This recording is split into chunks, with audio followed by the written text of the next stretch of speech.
Bonjour camarades, je suis l'Encyclope et bienvenue dans cette nouvelle vidéo. Aujourd'hui on se retrouve pour un nouvel épisode de mes lectures et on va parler du manga Kingdom de l'auteur Yasuhisa Hara.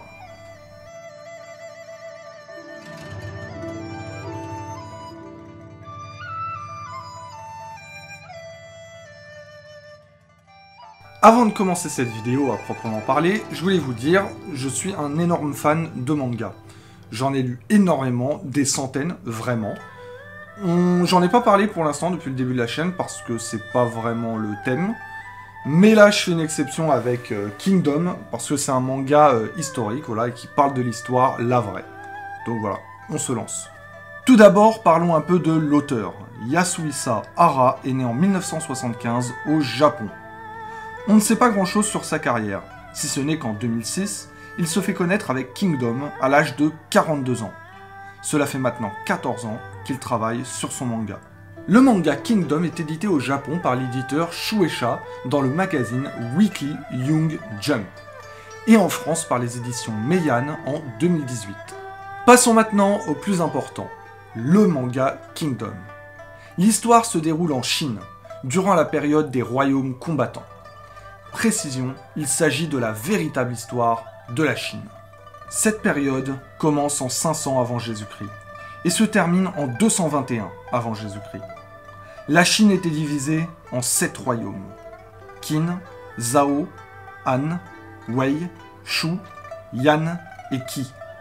Ces différents royaumes s'alliaient puis se combattaient, et aucun pays n'arrivait à devenir le plus puissant. La raison est simple, les pays avaient tous des frontières communes. Donc, lorsqu'un pays en attaquait un autre, il prenait le risque de se faire attaquer d'un autre côté de ses frontières. Dans le manga Kingdom, on va suivre deux personnages, Shin et Heisei. Shin est un jeune paysan, orphelin et pauvre. Sa famille d'adoption ne l'aime pas trop, mais Shin a la chance d'avoir à ses côtés Yo. Il considère Yo comme son frère. C'est aussi un orphelin et ils ont grandi ensemble. Leur but est de devenir généraux de l'armée de Qin, le pays où ils vivent. Ils s'entraînent sans relâche et ils ont une volonté de fer. Un jour, un homme du gouvernement propose un travail à Yo. Yo ressemble beaucoup à l'héritier du trône de Qin, mais l'héritier est pourchassé par des usurpateurs.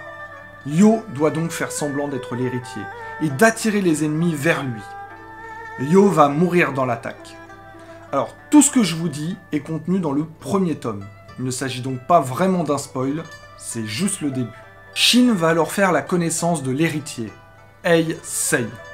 Si leurs relations sont d'abord tumultueuses, ils deviennent ensuite les meilleurs amis du monde.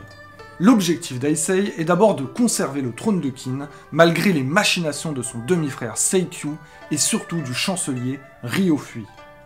Ensuite, son but sera de réunir les 7 royaumes combattants sous la bannière de Qin. Figurez-vous qu'il s'agit de la vraie histoire.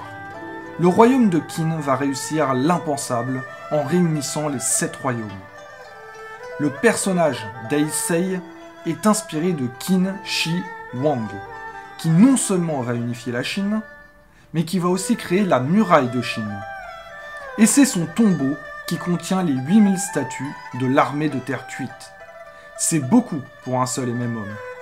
Malgré qu'on connaisse déjà la fin du manga, c'est une fresque historique, donc on sait déjà que le roi va réussir son objectif, et bien c'est passionnant. On suit vraiment deux histoires parallèles, celle d'Heisei et celle de Shin. L'histoire d'Heisei, c'est vraiment celle de la politique. Les jeux de pouvoir, placer ses conseillers, contrer l'influence du chancelier, échapper à des tentatives d'assassinat ou encore préparer de nouvelles conquêtes.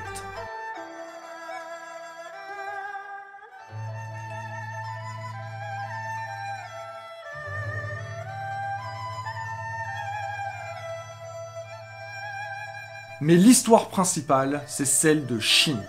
Simple guerrier au départ, ayant l'ambition de devenir grand général sous les cieux. On va le suivre pendant qu'il gravit les échelons et qu'il se fait une réputation.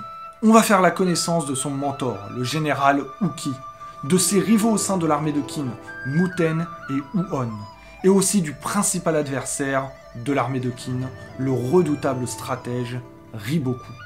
On va assister aux guerres entre les États, les alliances, les trahisons, les stratégies incroyables des généraux. Votre Majesté, cette armée ennemie nous barre la route. Pour la vaincre, j'ai une solution. Il faut diviser notre armée en 3 parties. La première partie va attaquer de face, dans le but de créer un leurre. Les 2 autres parties de notre armée vont avancer chacune de leur côté, dans le but de prendre à revers l'armée ennemie. C'est la meilleure solution. Il a raison. Ok. On attaque. Ce qui est vraiment appréciable, c'est qu'on voit aussi bien les grandes stratégies avec une vue d'ensemble que les soldats se battant au cœur de la bataille pour survivre. On découvre que chaque général a sa manière de fonctionner. Certains vont foncer dans le tas, d'autres vont avoir des stratégies très élaborées. Certains vont être offensifs et d'autres défensifs. Il y a des généraux dont les méthodes ne sont pas orthodoxes, comme le fait d'attaquer les civils pour faire plier les généraux ennemis. Mais le plus intéressant, c'est de suivre Shin en tant que chef.